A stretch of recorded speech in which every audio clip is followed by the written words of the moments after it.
Bismillahirrahmanirrahim. Assalamualaikum.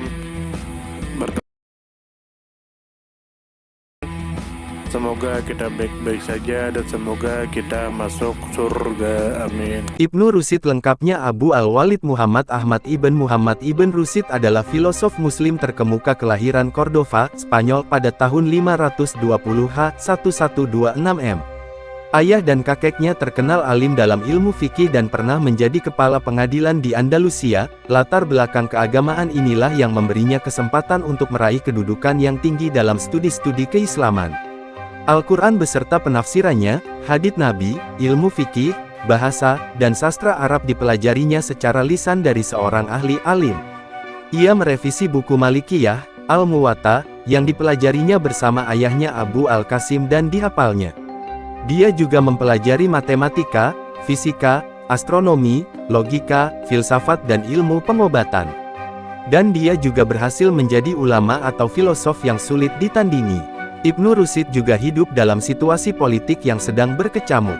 Ia lahir pada pemerintahan Al-Murafiyah yang digulingkan oleh golongan Al-Muhadiyah di Marakusi pada tahun 542 H1147 M, yang menaklukkan Cordova pada tahun 543 H1148 M, dan dia mempunyai 3 orang pewaris dari golongan Al-Muhadiyah, yaitu Abde Al-Mumin, Abu Yakub dan Abu Yusuf, yang diabdi oleh Ibnu Rusyid, yang terkenal karena berilmu dan berfilsafat mereka. Ibnu Rusyid pernah diperkenalkan oleh Ibnu Tufail kepada Sultan Daulat Muwahhidun, Abu Yakub Yusuf pada 1169 M 564 H. Ibnu Rusyid diminta oleh Sultan itu untuk menulis ulasan atau tafsir atas karangan-karangan Aristoteles.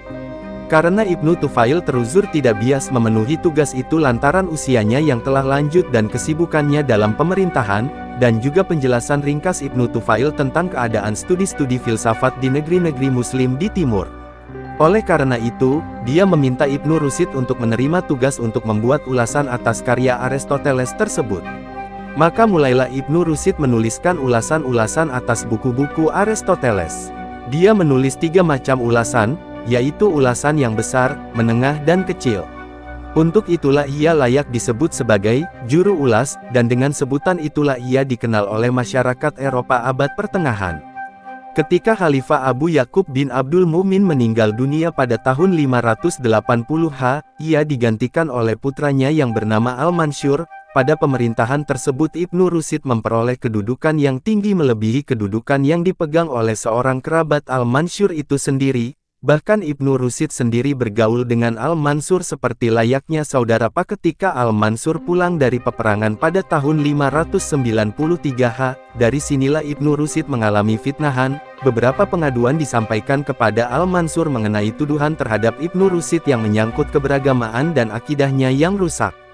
Khalifah menerima sebagian pengaduan itu dan segera mengusir Ibnu Rusyid, maka beliau diasingkan ke Lucena, dekat Cordova. Tipu daya yang dilancarkan oleh kaum agamawan itu berhasil.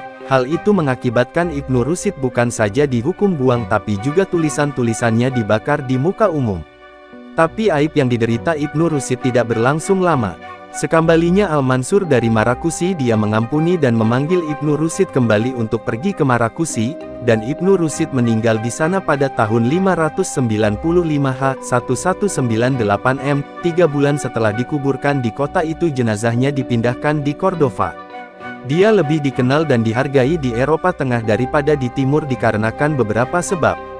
1. Tulisan-tulisannya yang banyak jumlahnya itu diterjemahkan ke dalam bahasa Latin dan diedarkan serta dilestarikan, sedangkan teksnya yang asli dalam bahasa Arab dibakar atau dilarang diterbitkan lantaran mengandung semangat anti-filsafat dan filosof. 2. Eropa pada zaman Renaissance dengan mudah menerima dan metode ilmiah sebagaimana dianut Ibnu Rusyid, sedangkan di Timur dan filsafat dikorbankan demi berkembangnya gerakan-gerakan mistis dan keagamaan.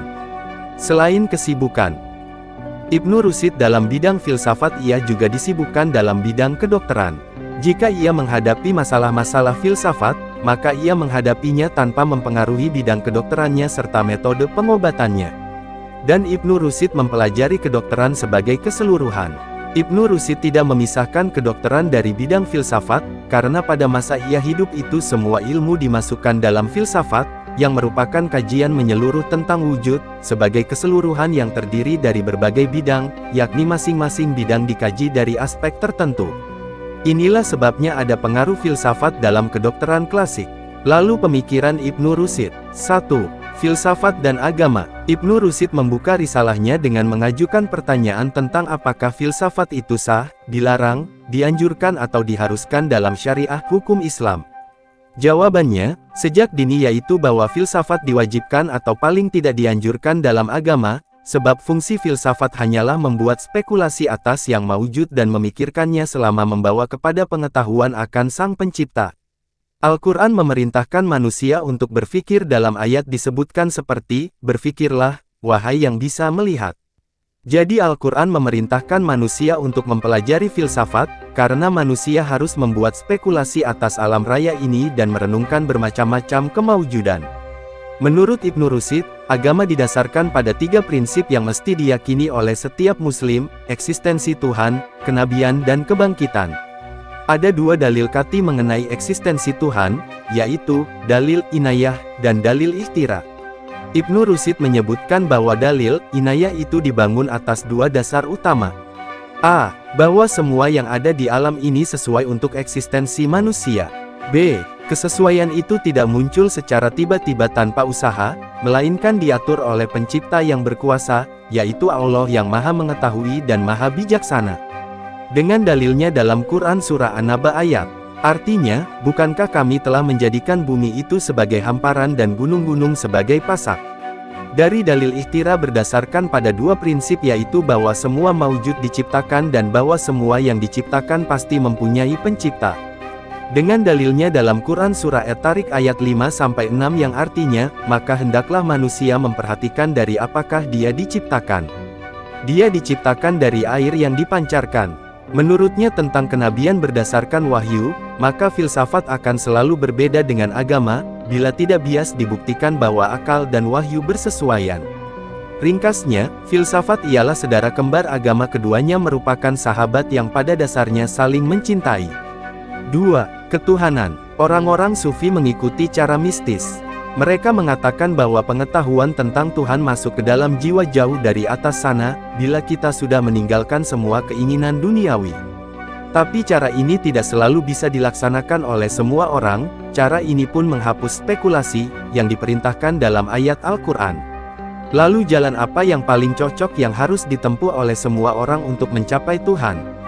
2 cara disebutkan dalam Al-Quran, yang oleh Ibnu Rushd disebut sebagai pembuktian tentang adanya Tuhan dan pembuktian tentang penciptaan. Yang pertama bersifat kosmologis, keduanya mulai dari manusia dan makhluk-makhluk lain, dan bukan dari alam raya sebagai suatu keseluruhan. Pembuktian tentang adanya Tuhan tertumpu pada prinsip, pertama bahwa semua kemaujudan sesuai dengan kemaujudan manusia, dan kedua bahwa kesesuaian ini dikarenakan oleh perkara yang berkehendak berbuat begitu, sebab kesesuaian tidak terjadi dengan sendirinya. Pembuktian tentang adanya penciptaan mencakup binatang, tumbuh-tumbuhan dan angkasa. Pembuktian ini juga didasarkan pada 2 prinsip, pertama bahwa semua makhluk tercipta, yang kedua bahwa segala yang tercipta itu pasti mempunyai pencipta yaitu Tuhan. Tuhan berfirman dalam Al-Quran, sesungguhnya yang selain Tuhan tidak akan dapat menciptakan seekor serangga pun meski mereka semua bersatu. Mereka yang ingin mengenal Tuhan harus mengetahui hakikat dan manfaat segala sesuatu agar bisa mencapai pengetahuan yang sebenarnya tentang penciptaan.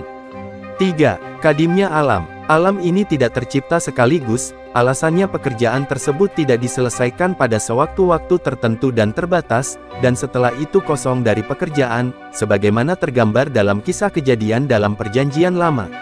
Yang terjadi adalah bahwa perbuatan mengadakan ijad menciptakan, mengganti, dan merubah, yaitu pekerjaan yang azali, abadi, dan terus-menerus dalam wujud ini.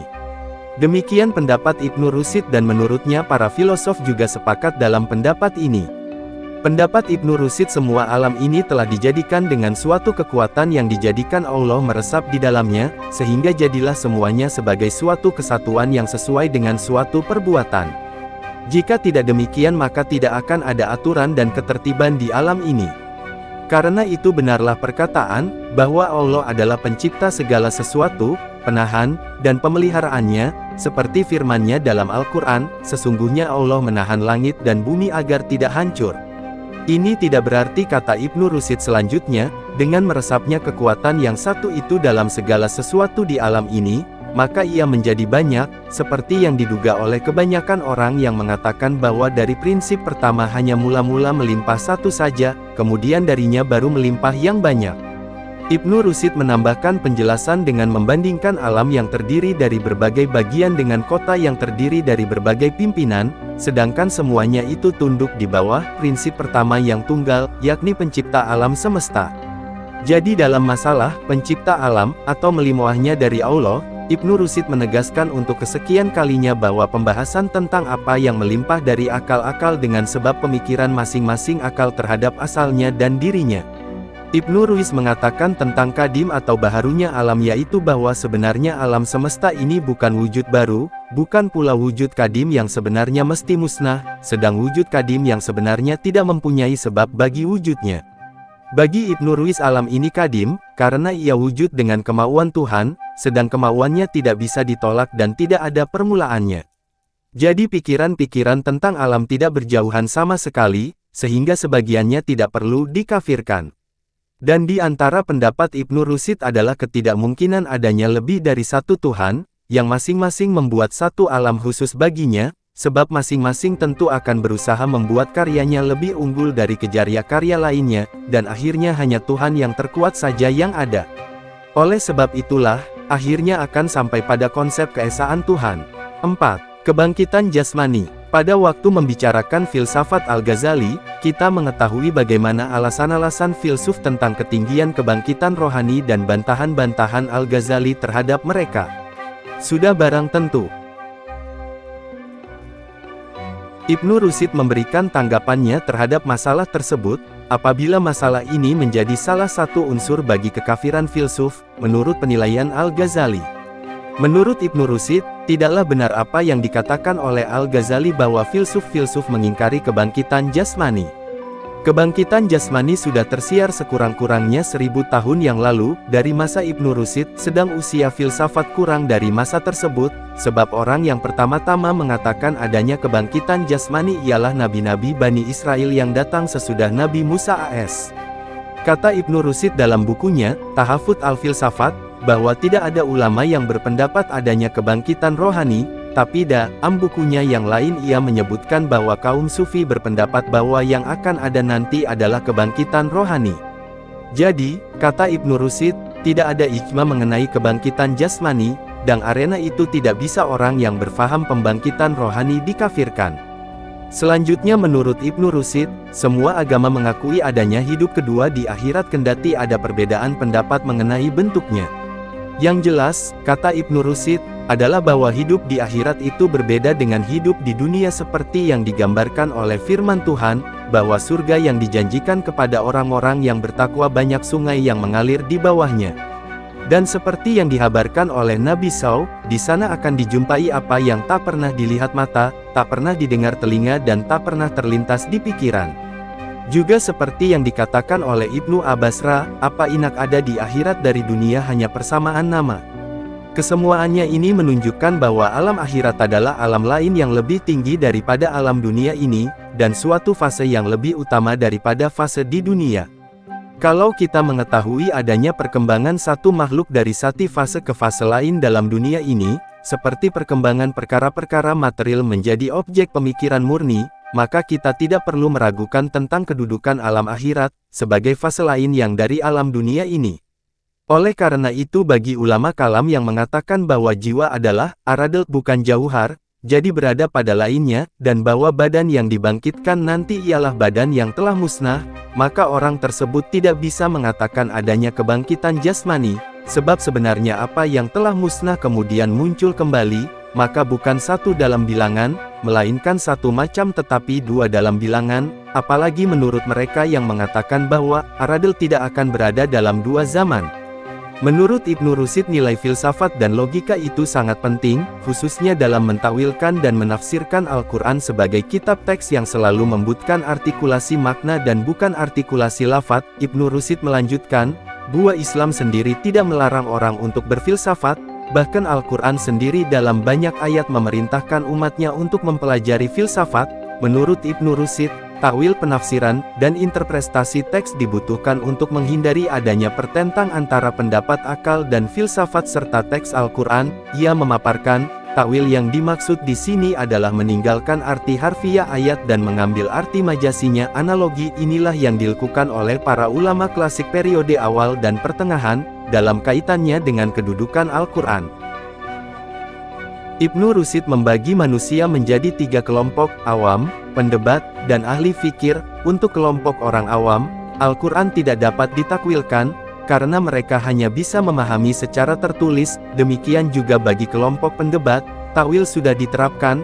Takwil secara tertulis dalam bentuk karya, hanya bisa diperuntukkan bagi kelompok ahli fikir. Pemikiran Ibnu Rushd dikenal dengan teori perpaduan agama dan filsafat. Ibnu Rushd berusaha untuk keluar dari kontradiksi dengan memberikan pemecahan tengah-tengah, tetapi tidak melalui teori kasab ala Asy'ari yang menurutnya lebih bersifat jabar daripada ikhtiar. Untuk itu, ia berpendapat bahwa Allah memberikan kehendak kepada manusia untuk mengelola masalah-masalah yang dihadapinya. Ia juga memberinya kemampuan untuk melakukan atau tidak melakukan sesuatu karena perbuatan-perbuatannya merupakan hasil kehendak dari kemampuannya.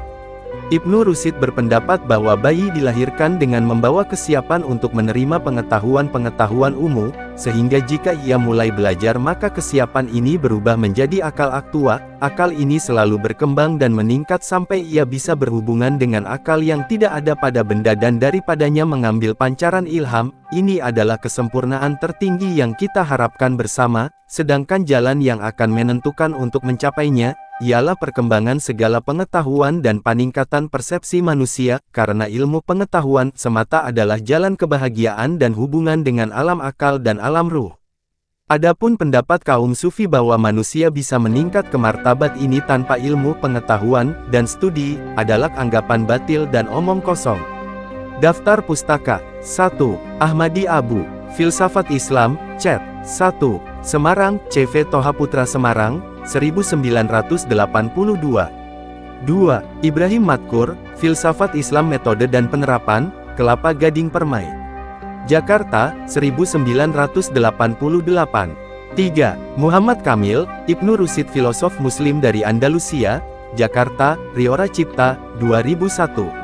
4. Nasution Harun, DKK, Ensiklopedi Islam Indonesia, Jakarta, Jambatan, 1992. 5. Syarif MM, Para Filosof Muslim, Bandung, Mizan, 1992.